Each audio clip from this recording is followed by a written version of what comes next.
মিটআপের all setup. ভাইয়া big fan, কি অবস্থা? FHQ কিরে কিরে, থ্যাংক ইউ এভরিওয়ান, সবাইকে অসংখ্য ধন্যবাদ। 300 ফিট হেলিপ্যাডের আজকে ভাইয়া মেরে দিও না। তো আজকে এই জায়গায় হচ্ছে সব মিটআপ, সব বাইকগুলো এই জায়গায় আসবে। তো আমি একটু বাইকগুলো আপনাদেরকে দেখাই, যদি সবার ইন ফ্রন্ট অফ সামনে যাই।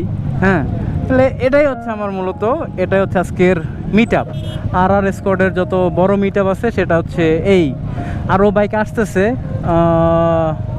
মোটামুটি আলহামদুলিল্লাহ অনেক বাইকই আসছে ভাই। এই যে এই ভালোবাসাই তো অনেক কিছু, তাই না? এই ভালোবাসাই বা কয়জনে পায়। ভাইয়া বিগ ফ্যান ভাইয়া। থ্যাংক ইউ ভাইয়া। যাবাক হাট হাট হাট হুট, ভয় লাগে যদি পরে মরে জায়গা। 4B পাশে থাকলে জলে বুঝছো মনু, এখন কইল যে অনেক জলে। জীবন ঝুঁকিতে চলে আসে।